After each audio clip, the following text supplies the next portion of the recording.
Alright everyone, we start off today talking about the U.S. jobs report with the preliminary data there showing they were expecting several 100,000 jobs to be created in January. Instead, it looks like several 100,000 jobs were lost.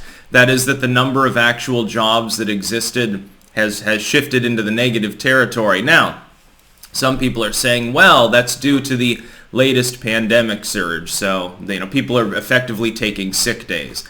I'm hazarding a guess that that's not true because the initial panic about that certainly had worn off by the early part of January, so I can't imagine that. Also, in most U.S. states, there was no return to the businesses can't function as normal mentality, so, wouldn't have had that effect. Other people are saying, well, it's about seasonal jobs. Somebody in a thread about this was trying to claim it's all about like landscaping and yard work and stuff, jobs that are more frequent in the summer.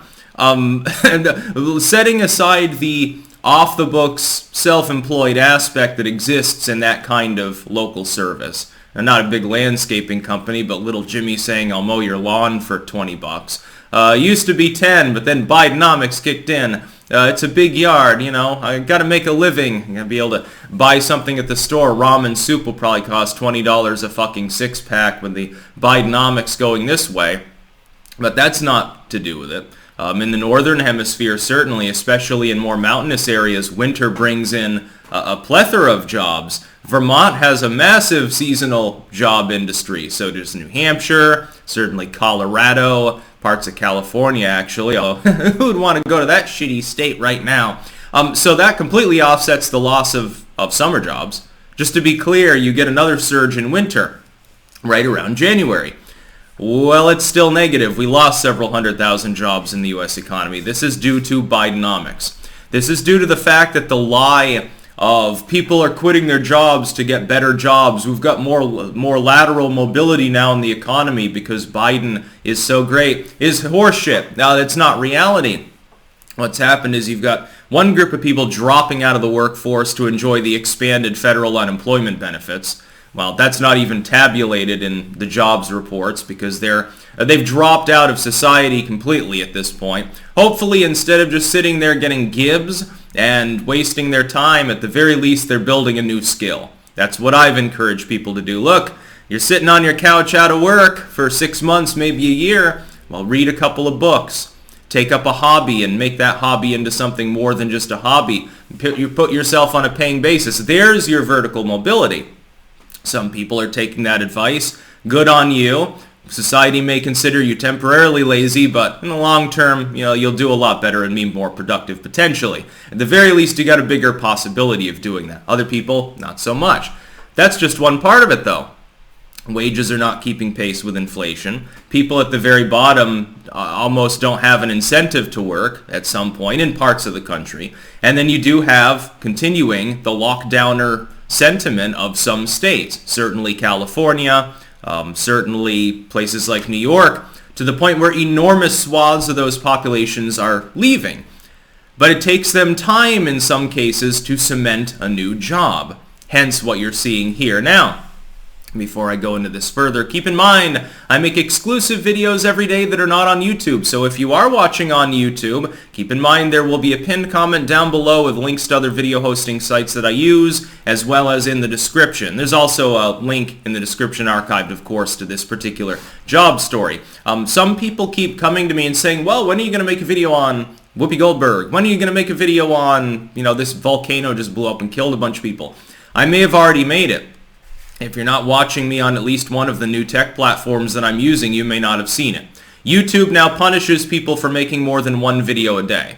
It prefers singular long-form videos as opposed to what it used to prefer, which is, hey, they've made multiple videos. As long as people are notified about it, everything's great. But now YouTube doesn't notify people regularly about uploads unless it's just one a day. So there's no reason for me to make more than that. You're getting 3/4 of my content now off of YouTube. Just to be clear, all those 3 videos each day, occasionally there'll be a second on YouTube if it's non-political. All the others, they're on BitChute, they're on Rumble, they're on Odyssey, they're on Minds.com, they're on Dailymotion, but they're not on the one platform that prefers you to make less content.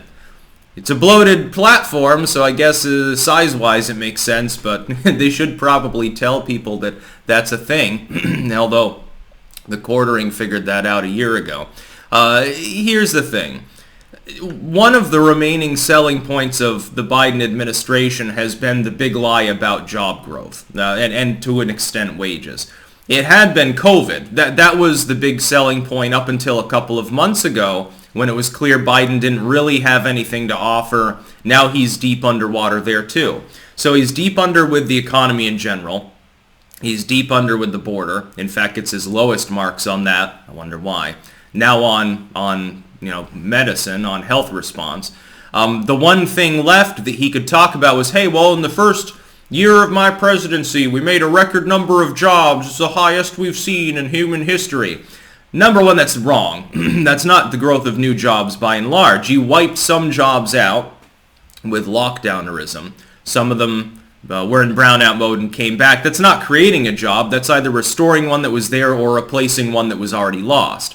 That was due to state action, by the way. It didn't do it with Trump, and it didn't have to do with Biden. Biden technically is not responsible for those state-level actions.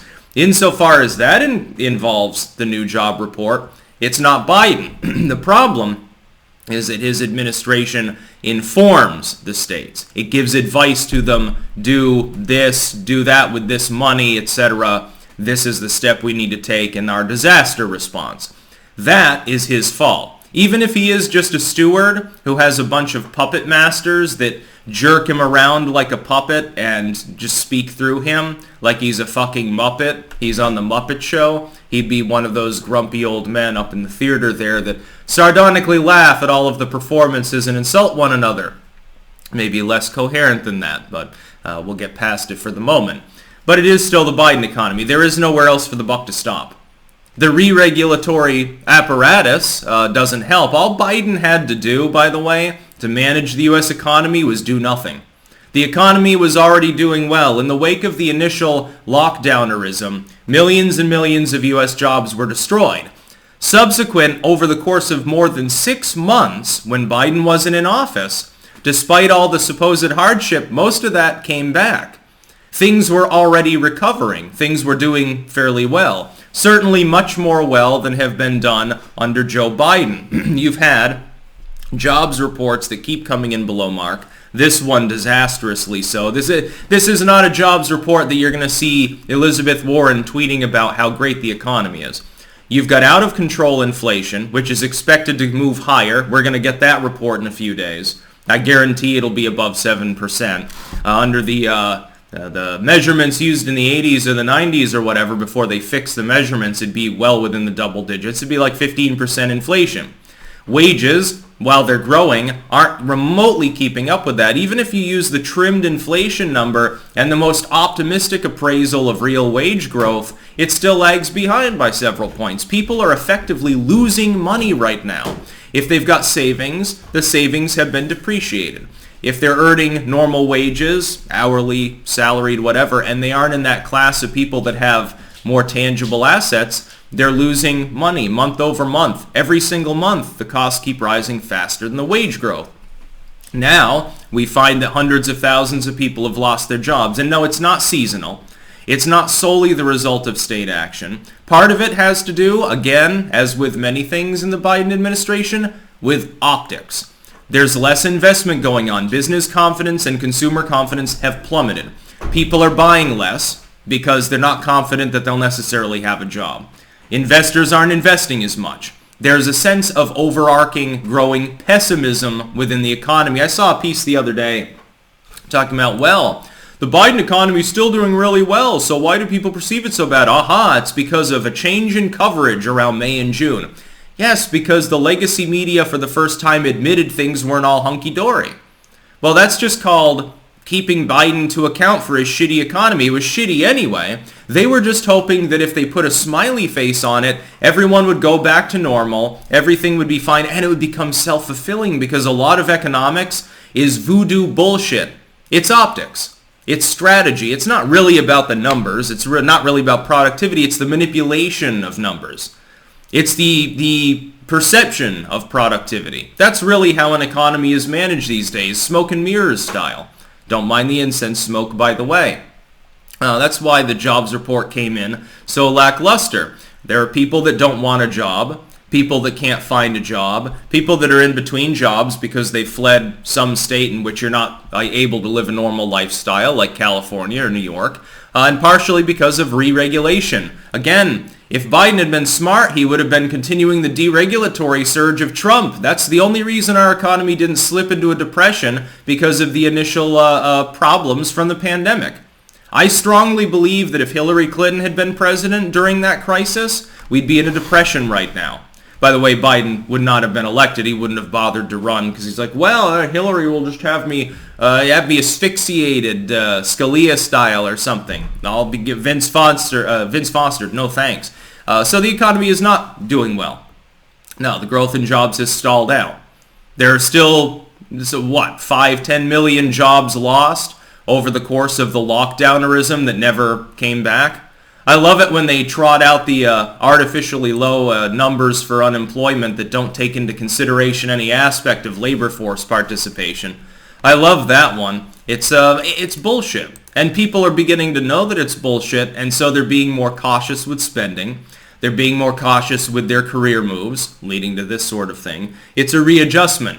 We could very easily see official stagflation rear its ugly head in the next couple of months. I'm not saying that it's not technically already here, but the legacy media still has a red line, still one interior wagon circling for Beijing Biden, where they haven't been willing to admit just how bad the economy is. They're willing to admit, well, the jobs report came in a little bit below expected. Well, it got revised downward, for the 10th time or something since the asterisk admin began. Well, inflation, we said it'd be transitory. I guess we were wrong, but here's why it's good for you. And, maybe it's not good for you, but don't worry about it too much. You're just spoiled. This generation has never had to deal with a Carter situation because everyone knows that situation's totally normal and indicative of a healthy, normally functioning economy. There's your problem. You finally have people aware of how bad the situation is. And it was almost entirely self-inflicted. We could have done better. At the federal level under Trump, we were doing better. Multiple states continued with the bullshit scheme. Biden supported it. His culpability is in support for those methods, not in imposing those methods themselves. And the additional regulatory burden, of course, obviously does not help. That's about all. Peace out.